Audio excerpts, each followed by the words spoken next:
guys, Justin here with J Hunt Model Works, coming to you with probably a short video, mostly just an update kind of video.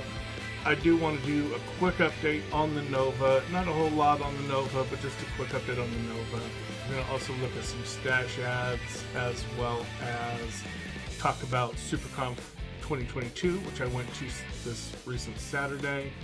Those of you who watched all the way to the end of my last video on the Nova's engine, I talked about the fact that I was going to Supercon 2022 that weekend.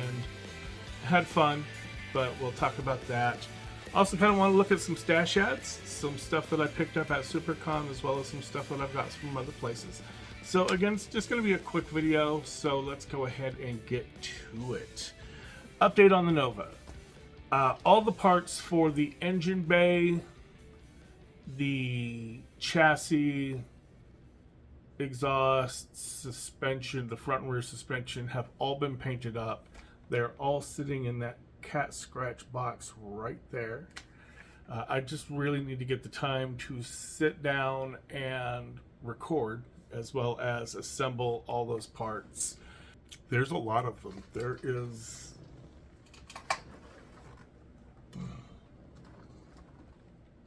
There's a lot to work with here.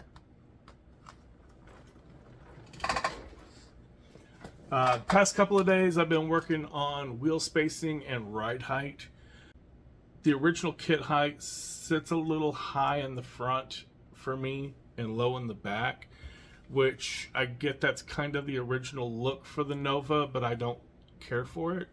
Especially with this wide body resto mod build, I kind of wanted to change the angle a bit. I wanted it kind of low in the front and up a little higher in the back.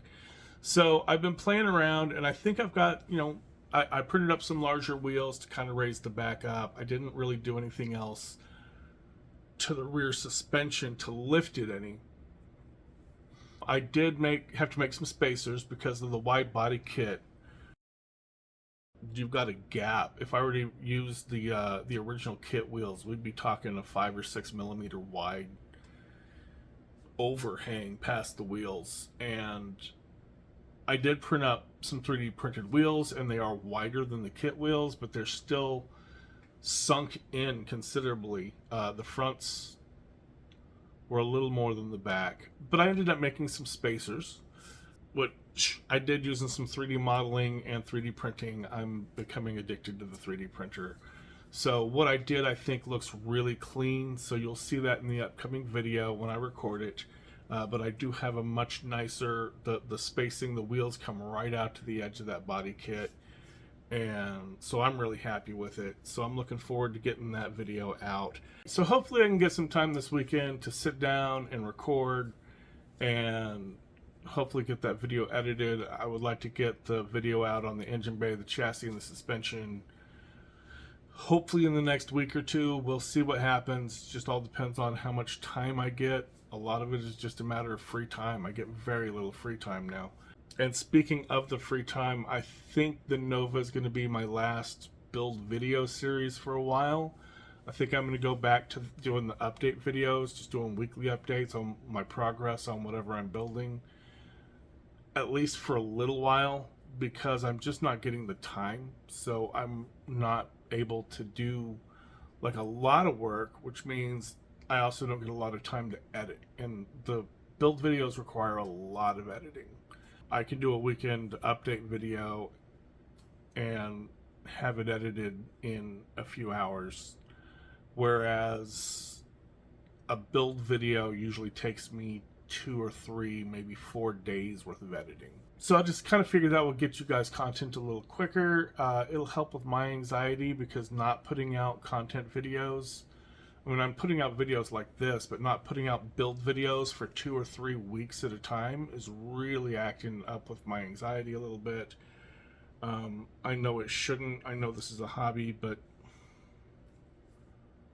it just kind of gets to me sometimes. Moving on, moving way past that.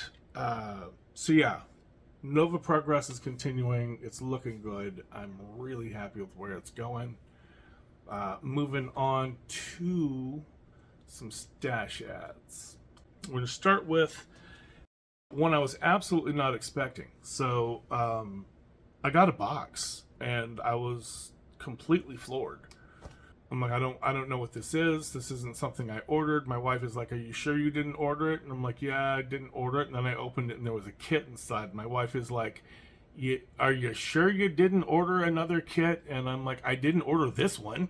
So I was losing my mind. I'm like, where the hell did this kit come from? And I looked at the sender and I don't know who this person is. I have no idea. So, but it was a kit. Grab from the pile here. It was a kit that I had been looking into. I've actually been looking at this kit off and on ever since Chris from CD Scale Models built it. It looked like a really fun kit. Hobby Lobby doesn't carry it anymore. At least my Hobby Lobbies don't carry it anymore. So I was kind of looking around, and I'll see it. You see it all the time, but I just never would pull the trigger on it. Something else would come up. I'd be looking at something else. And so I'm looking at them like I have no idea where this kit came from. I didn't order this kit. And I asked a couple of people, I'm like, hey, did you guys send me a kit? I have no idea. And then I asked Chris, and Chris starts busting out laughing. I'm over here losing my mind, like, where the hell did this kit come from? Chris is laughing. So Chris sent me the Revell Dodge Challenger, which, like I said, this looks like an awesome kit. Not real sure about that hood scoop. I may go with the RT hood. I think him and David Chin did a buddy build on this, and I think David did an RT hood scoop that I kind of like a little better, but I don't know. We'll see. We'll absolutely see whenever it comes time to build this what I do with it. Thank you very much, Chris. It's absolutely awesome. Absolutely floored. Another kit that I want to talk about. If you remember, I picked up the Revell Audi R8 hardtop, and I picked up the C1 body kit for the Audi R8, but it's not for the hardtop version. It's actually for the convertible. Now, most of those parts would fit, and they'd fit perfectly. The side skirts would require me to cut the sides off, but I think I'd have to cut the sides off anyhow.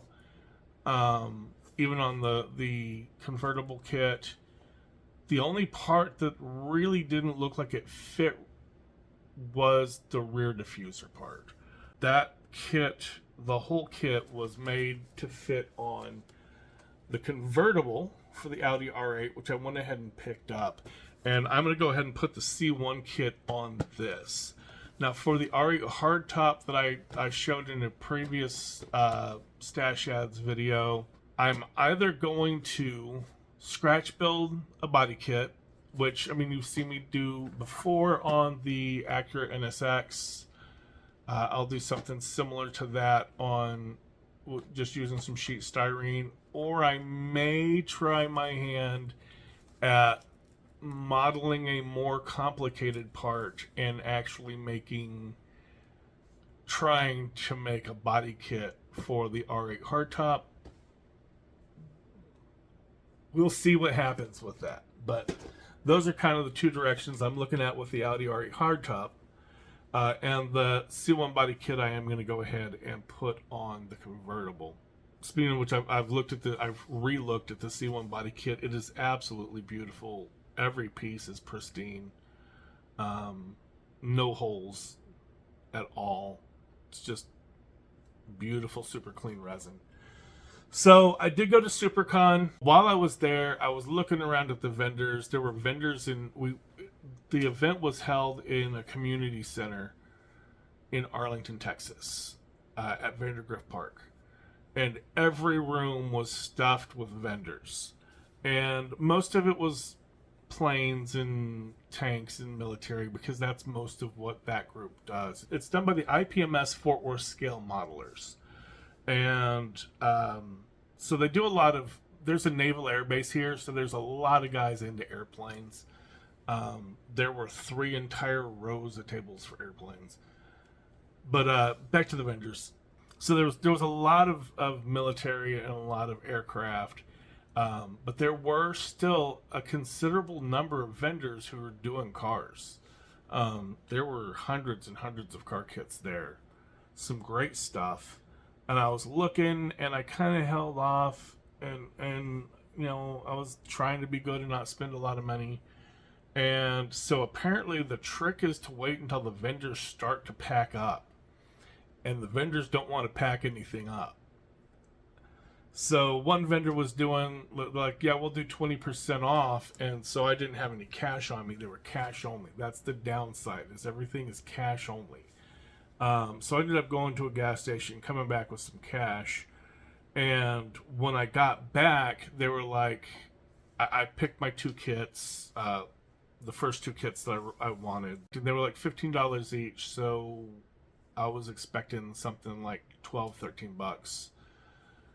And they're like, we'll give them to you for $10 each. And so that's technically like 33% off. And I was like, okay, heck yeah. So I give him a 20, and the guy looks at me and says, if you find anything else you want, you can have it for $10 too. And it was real tempting not to buy a whole lot of kits. But what I did come up with was the Monogram 67 Corvette convertible. I really love this style of Corvette. And I've got the 63 split window from AMT, which isn't a great kit, but I built it. And I kind of really wanted to build the convertible, which the 67 looks really cool. I love this thing. I've not built one before, but it looks to be a pretty good kit. We'll see. We'll see what happens when we go to build it. The next one that I picked up was the Revell 1940 Ford Street Rod. That looked pretty cool, and it's something that's a little out of my normal stuff. I know I do old trucks, but I haven't really done a lot of old American like hot rods. I do, I build muscle cars, I build exotics. I'm a kid of the 80s. I grew up with Lamborghini and Ferrari posters on my wall, so that's what I love. And that's what I started building. And then as I started building, I started finding, I started getting into more cars. And, I started looking at these, the muscle cars, and there's so much more you can do to the muscle cars than you can to the exotics. So I started doing the muscle cars, and I started doing the older exotics, which, to be honest, I really love older exotics more than newer stuff. Give me a Ferrari 250 any day of the week, a Lamborghini Miura, a Mercedes. I want the SL Gullwing and the convertible. I love those old exotic cars, but I love the older cars. So hot rods aren't really something that I've done a lot of, but this looked like it could be kind of fun. So we should have some fun with this. And the one that I picked up, because I started looking afterwards, and the one that I picked up was another truck. This is the Revell 37 Ford pickup. Again, it looks to be like an awesome truck. I should have a lot of fun with it. I had a lot of fun with the 40 Ford for the Pearl Harbor group build. I had a lot of fun with the 41 Chevy that I built as a buddy build with Chris. So I've grabbed another pickup. So, we've got the 37 Ford pickup. So again, this should be a lot of fun as well. So that's it for the stash ads. Let's talk about Supercon. Had a lot of fun. Had an absolute blast. Got to hang out with people that I met at the Plastic Society DFW show. So I got to hang out with Diedrich from Clown House Customs. Really freaking cool cat. Fantastic painter. Just absolutely fantastic painter. He brought like 1,000 freaking models and took up 3/4 of the automotive 2 tables that we got. But he also brought in like a plane, and he brought like a little bit of everything, a diorama, a space battleship. The dude does everything and does it really well. All right. I also got to hang out a lot with some people from Plastic Society DFW that were there. Ruben Devia was there. He spent most of the day there. Got to hang out with him a whole lot. Saul Sanchez, I want to say. I hope I got your name right. He was there. Let me just look. Yeah, Saul Sanchez was there. Daniel Martin was there. I want to say Bill Kampf, maybe. I don't remember his name. I've only met him once or twice. But yeah, there were some cool guys there. Had a lot of fun. Hung out with people. Met a lot of new modelers as well. And just had a great time, to be honest with you. As far as what I took 4 builds. I took the 41 Chevy pickup that I did as a buddy build with Chris from the CD Scale Models. I took the 240 ZG that I did as a buddy build with Sean from the Scale Model Car Guide channel. I took the Ferrari Dino, and I took the 68 Chevelle. And the little red pickup here, the little 41 Chevy, has just been kicking butt. Took second at the Plastic Society DFW show.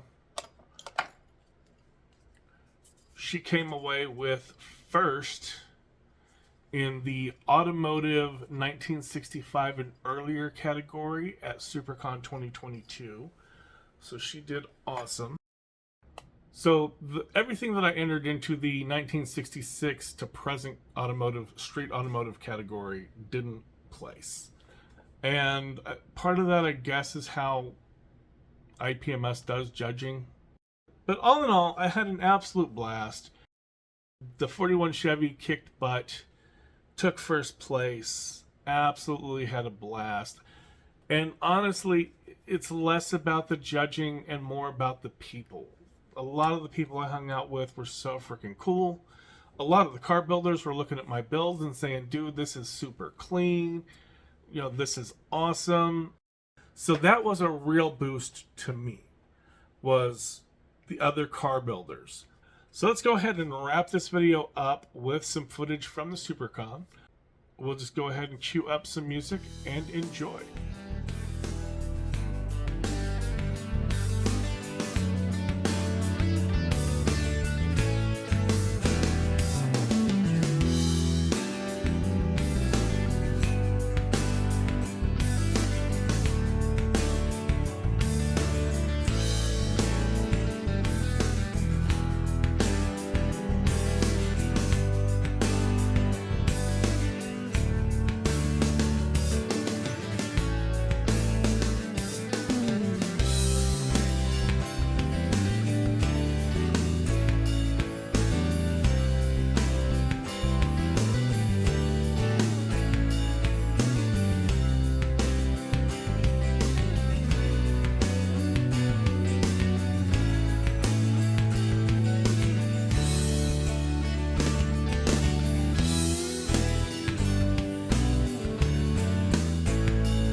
right, so that's going to wrap it up for the footage from the show. A lot of great builds. Again, I had an absolute blast. Completely enjoyed myself. I would love to go to another show. The next one that I know of coming up that I might have been able to hit is Pistons and Paint, which is actually a 1-to-1 car show on the 12th of November in Denton. And sadly, I have to frickin' work that weekend. I don't even have to work the entire weekend. I just have to work Saturday. But anyhow, it is what it is. So I don't think I'm going to be able to get to that. If you are in the Dallas-Fort Worth area, the Plastic Society DFW is having another meet at Wild Bill's Hobbytown USA in Arlington. That's going to be October 8th. So if you're in the area, come by, say hi. It will be awesome to see you. My dog found her squeaky toy in the back. Awesome. Alright, so I'm going to get back to work on this Nova. Thanks for watching. I appreciate you spending some time with me, and I'll catch you on the next one. If you enjoyed the video, please hit the like button. Also, feel free to leave comments, feedback, critique, or anything else in the comment section below. I enjoy interacting with all my viewers in the comment section and try to reply to all the comments I receive. If you want to catch future videos, please consider subscribing to my channel and make sure you click the bell notification icon so you can be notified when I upload new videos. As always, thank you for watching, keep modeling, and have a great day.